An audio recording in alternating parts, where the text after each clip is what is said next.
Kami mau merenungkan, mendengarkan kebenaran firman-Mu ya Tuhan. Dalam keterbatasan dan kelemahan kami untuk memahami akan firman-Mu, kami mau serahkan hidup kami.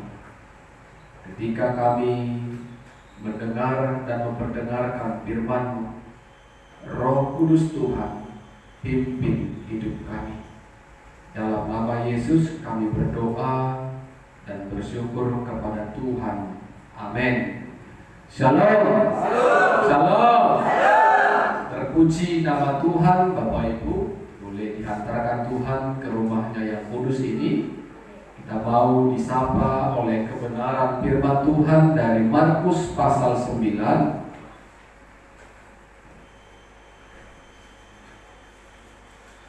ayat 30 sampai 37. Saudara-saudara, Bapak Ibu yang dikasihi Tuhan, tema kebenaran firman Tuhan bagi kita pada saat ini, orang yang mempunyai prinsip melayani, orang tersebutlah yang akan berhasil. Orang yang mempunyai prinsip dalam hidupnya melayani, maka orang tersebutlah yang akan mengalami keberhasilan. Bapak Ibu, saudara-saudara, banyak manusia lebih suka dilayani daripada melayani. Lebih suka dihormati daripada menghormati. Lebih suka dihargai daripada menghargai. Semua orang suka dihargai. Semua orang suka dihormati. Semua orang suka dilayani. Semua orang suka. Tetapi sebaliknya, apakah kita juga suka menghormati orang, menghargai orang, melayani orang? Seharusnya Bapak Ibu itu harus sebanding. Jangan kita lebih suka untuk dihargai, dihormati dan dilayani, tetapi dalam menghargai, melayani dan menghormati orang lain tidak ada terpintas dalam kehidupan kita. Orang yang demikian adalah orang yang mempunyai karakter yang sombong, tinggi hati, merasa dirinya hebat, merasa dirinya diagungkan, merasa dirinya menjadi bintang. Kalaulah Bapak Ibu yang diberkati Tuhan, di dalam rumah tangga kita, kalau ada suami yang sangat suka dilayani, tapi gak mau melayani, kalau rumah tangga ini akan berat sebelah. Contoh, ketika suami, istri sehat, istri melayani suami, tetapi ketika istri sakit, maka suami akan meninggalkan rumah, dia akan cari kesenangannya sendiri. Ya kalau pas istri sehat mencuci, tapi kalau pas istri sakit tolonglah, cucilah. Karena kan hidup ini saling, kalau di rumah aja ya, masalah masak enak atau tidak, masak iya aja lah. Yang penting makan yang sakit. Jangan kita suruh sendiri, sakit gak enak masak di rumah, makan warung lah, itu egois. Gak ada mau melayani. Sakit istri seminggu, kain di kamar mandi semakin tinggi, gosokan lipatan kain semakin tinggi seperti gunung. Oh ini kan hidup ini gak saling melayani. Bapak Ibu yang diberkati Tuhan, itu contoh dalam rumah tangga. Memang kalau istri sehat, kita percaya istri-istri ini tahu tanggung jawab dan tugasnya. Tetapi ketika visi ini melemah, dikala mengambil air hangat pun nggak tolak lagi. Di mana kehadiran Bapak? Di mana kehadiran suami? Disitulah kita ada timbal Pak. Jangan kita tuntut untuk dilayani. Jangan yang magin yang ngasih kopi kita. Wah, udah magin inata, ale mabain, ya sambil netes air matanya. Ya kita lah yang buat kopi, kita yang buat teh manis, kita yang membuat sarapan kita. Yang magin istirahat lah dulu. Amin. Amin ya. Itu artinya ada keseimbangan dalam rumah tangga. Sama seperti di dalam gereja ini juga Bapak Ibu, ketika ada sosok yang suka dilayani, sosok yang suka dihormati, sosok yang suka dihargai, maka pelayanan di gereja Estawi Nagaraja ini tidak akan terlihat keberhasilannya.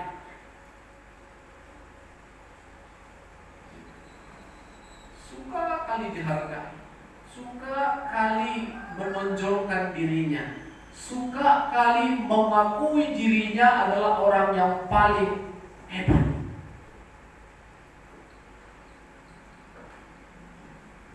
Kalau ada list speaker kita yang 5 atau 6 list speaker kita yang mengatakan Auma list speaker nah jago marambilan, itu sombong. Di Hamina Onomon Auma list speaker nah jago marendi. Oh ini kan nggak boleh begitu. Ini contoh Bapak Ibu. Jadi tidak menunjukkan kediriannya, tidak menunjukkan kemuliaannya, tidak menunjukkan kebolehannya dalam setiap kehidupan pelayanan.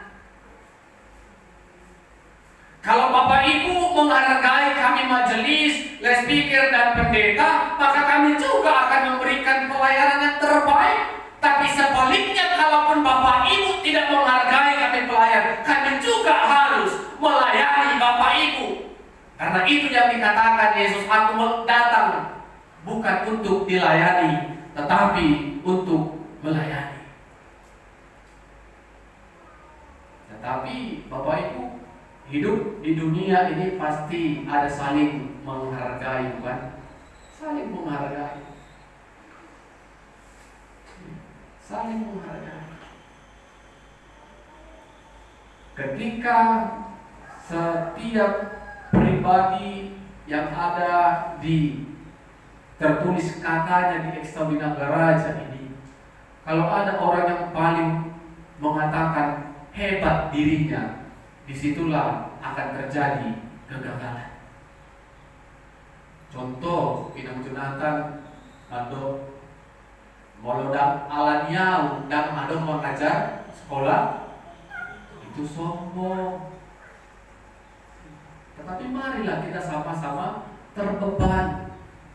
Jangan ada karena aku.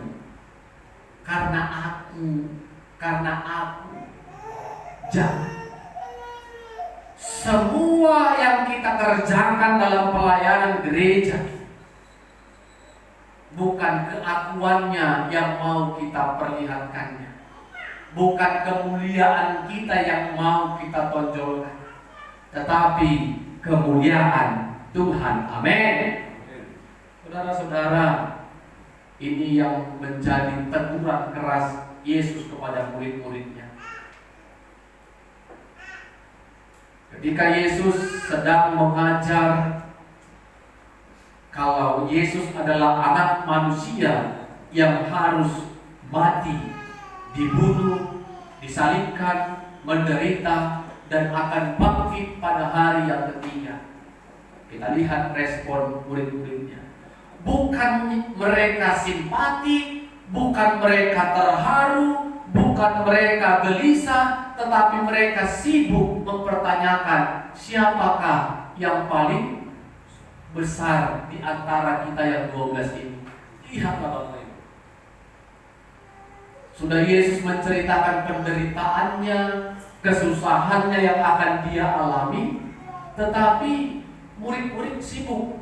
Siapa di antara kita yang paling hebat. Siapa di antara kita yang paling berharga? Siapa kita bintangnya, Somo Dima? Siapa kita bintangnya? Bertengkar, berdebat. Bukannya mereka mempertanyakan apa yang diajarkan Yesus tentang kemesiasan, malah sebaliknya mereka sibuk dengan agar orang lain mengakui keberadaan dan identitasnya. Saudara-saudara, Bapak Ibu yang diberkati Tuhan, Yesus tahu apa yang sedang diperdebatkan, diperbincangkan, dipersoalkan mereka. Tetapi mereka diam. Dan Yesus memanggil mereka, dan Yesus katakan, barang siapa yang mau menjadi terbesar, hendaklah ia menjadi terakhir dan menjadi pelayan. Jadi Bapak Ibu, ternyata orang yang berhasil itu adalah orang yang tidak menunjukkan keberhasilannya sendiri, tetapi orang lainlah yang memberikan penilaian kalau orang itu berhasil. Paham Bapak Ibu ya? Kita mencoba belajar untuk hidup di dalam kerendahan hati. Salah satu kunci keberhasilan, apapun itu, menjadi suami, istri, orang tua, pekerjaan, memimpin organisasi, dalam pelayanan, kunci keberhasilan, kesuksesan tentu di dalamnya kerendahan hati. Menganggap kalau kita adalah sama dengan orang-orang di sekitar kita. Sama. Kalau di pesta, kalau gula-gula tondong mau ribut, itu biarlah dunia. Tapi kalau di gereja ini, makanya di gereja ini nggak ada gula-gula, nggak ada tondong. Jadi kalau ada marobas, semua marobas, jangan sok bos. Datang tinggal makan, repot pula dia. Nasihatkan, pedas. Udah nggak masak, dia paling maju. Pulang nanti ditinggalkan yang kotor, dia lah kayak bos. Kita harus tahu siapa diri. Itu melayani Bapak Ibu. Kalau ada pengumuman, ya kan, kita marhobas dah atau ibu-ibu dah, dengarkan undangan itu kan. Kalau enggak datang menerima undangan itu, ketika makan diam aja. Lebih baik kita tak alami. Jangan berikan komentar yang membuat orang yang ngerjakan sakit hati, kecewa. Jadi Bapak Ibu ini sama-sama melayani. Kalau di pesta di Paradaton, tondong gula-gula itu mau dihormati di dunia lain. Kalau di gereja ini Bapak Ibu, sama aja. Anggap aja pendeta itu sahabat Bapak Ibu, leader itu sahabat Bapak Ibu. Tetapi ada kelas-kelasnya kan. Jangan karena sama lompat tama. Agilin depan ditai. Lompat tama itu pendeta sabar malam. Nah, kan Tuhan tahu kan? Tuhan tahu. Kalau kita menganggap kita ini semua sahabat Bapak Ibu, jelas berhasil pelayanan Naga Raja ini, amin. Iya, saling menghargai lah. Tahu porsi kita, di mana kita berbicara. Tahu keberadaan kita, di mana kita kalah bercanda. Jadi keberhasilan pelayanan, keberhasilan dalam rumah tangga, organisasi, pekerjaan itu semua sikapnya saling menghargai. Mari kita baca Galatia, penjagaan iman tadi. Galatia 5 ayat 25 sampai 26. Galatia 5 ayat 25 sampai 26. Satu orang baca, Bapak Ibu. Jikalau kita hidup oleh Roh, baiklah hidup kita juga dipimpin oleh Roh. Dan janganlah kita bila hormat, janganlah kita saling menantang dan saling mengkritik. Amin. Lihat Bapak Ibu, orang yang dipimpin oleh Roh, orang yang tidak gila hormat, orang yang tidak menantang, orangnya yang tidak mendengki. kalau kita dipimpin oleh Roh. Tetapi kalau kita simbolisannya Bapak Ibu, pasti kita bilang, kenapa aku gak dihargai? Kenapa aku gak dihormati? Kenapa aku gak dilayani? Inilah yang simbolis. Tapi kalau orang yang dipimpin oleh Roh, ketika orang gak menghormati dia pun, ketika orang tidak menghargai dia pun, maka kita biasa aja. Biasa aja. Jadi orang yang dipimpin Roh itu gak gila hormat Bapak Ibu. Tak gila hormat. Tak gila hormat.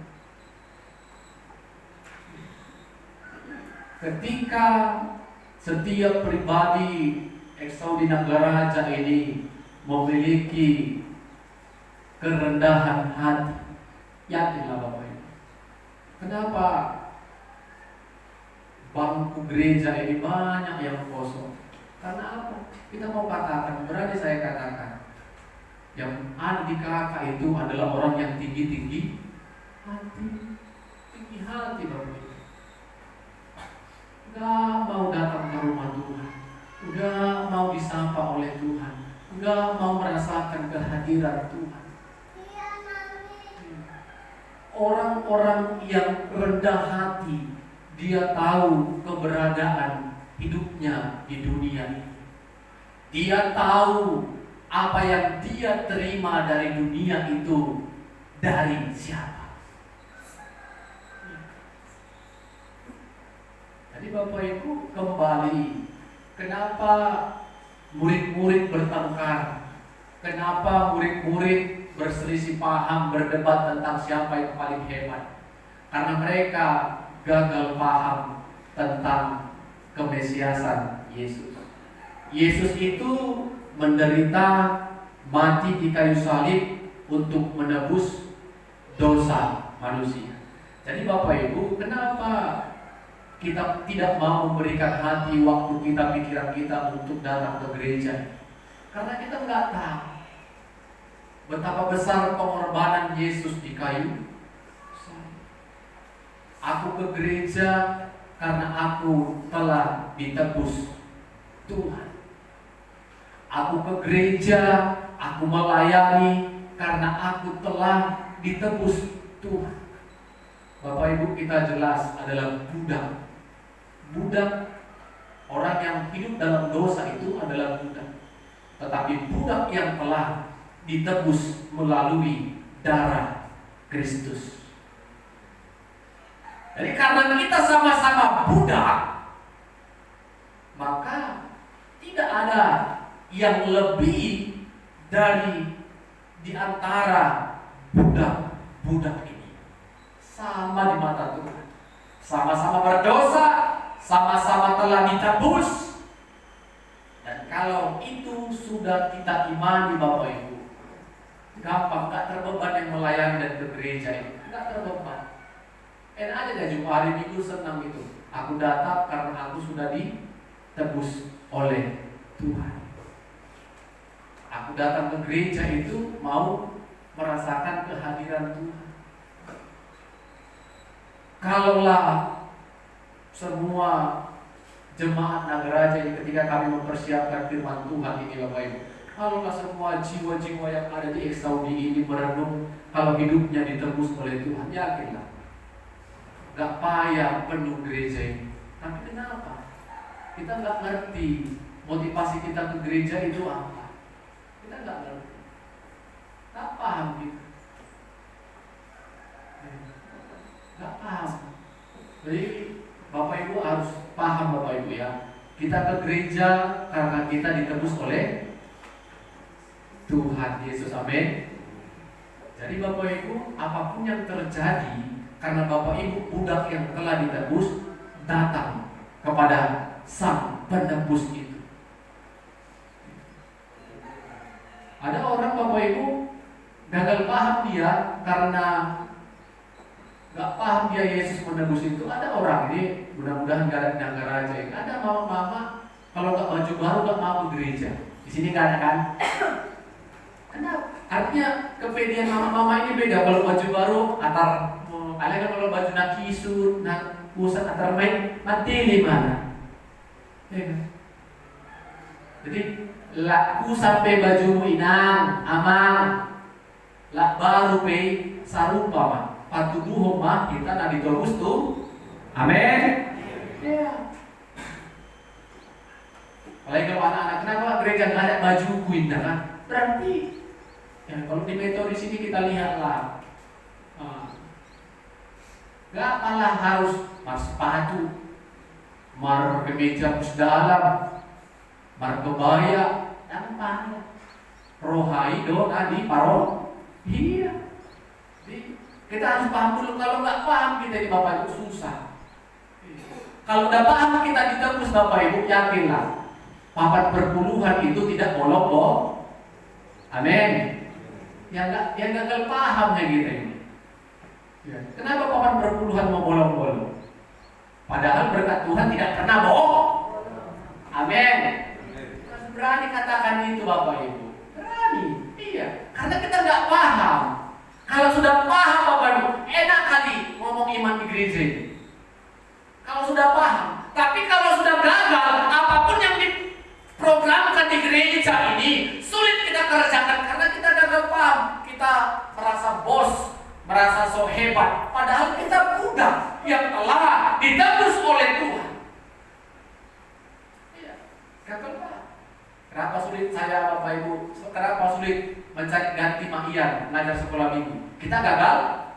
Aku gak mau melayani, capek ngajar anak sekolah minggu. Nangislah, lari sana lah, marahlah. Gagal paham kita.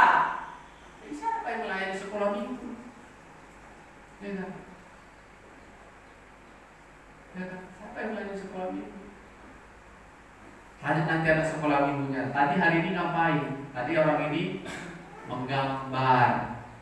Iya, menggambar Bapak Ibu. Coba tanya tadi dikasih apa? Dikasih Yakul. Jadi Bapak Ibu kalau ada Bapak Ibu yang terbebankan, oh nantilah hari Minggu aku lah yang masak pudingnya untuk anak sekolah minggu. Tapi diam-diam aja, jangan ingin dilihat orang. Amin. Orang-orang hebat di negara ini, tetapi tidak mau kasih hati, gagal paham kita. Biarlah sampai jungkir balik Jonathan itu ngurusi anakku. Anak kita yang diurusi, kita menghakimi. Mari Bapak Ibu terbeban. Ya, saya akan lihat Bapak Ibu. Apakah sampai saya pindah dari sini, tetap Jonathan satu tunggal yang ada sekolah minggu. Apakah kita nggak terbeban? Ini contoh. Tapi kalau kita sudah paham, aku ditebus Tuhan, maka aku mau melayani Tuhan. Kalau sudah dibujuk sekali, 2 kali, 3 kali gak mau, udah lah gak usah bujuk lagi lah. Gak mau itu. Ini gagal paham terus orangnya nanti. Dibujuk-bujuk nanti. Terjunlah Bapak. Kalau kita sodorkan sekali, 2 kali, 3 kali gak mau, udah lah gak usah lah bujuk lagi. Payah ini. Ini akan merusak pelayanan ini. Ya, orang-orang yang suka dibujuk, suka diangkat-angkat, ini susah. Kalau kita tidak sadar, aku telah ditebus oleh Tuhan, dosaku telah dibayar oleh Tuhan melalui darah Kristus, maka sulit kita Bapak Ibu untuk mengambil bagian pelayanan dalam gereja. Sulit kita memberikan apa yang ada kita miliki. Sangat-sangat sulit. Sulit Bapak Ibu. Yesus katakan orang yang mau menjadi besar itu adalah orang yang terakhir dan orang yang mau melayani semua orang. Berhasil, iya Bapak. Berhasil. Berhasil. Apapun profesi yang sedang dia kerjakan, kalau dia tidak menunjukkan identitasnya. Contoh Bapak Ibu, ketika kami meminta pelayanan di pemerintah ini, kalau tidak kami katakan kami pendeta, susah orang itu melayani. Tetapi ketika saya katakan saya pendeta, hebat orang itu melayani. Kenapa? Kenapa tunggu dibilang kami pendeta baru?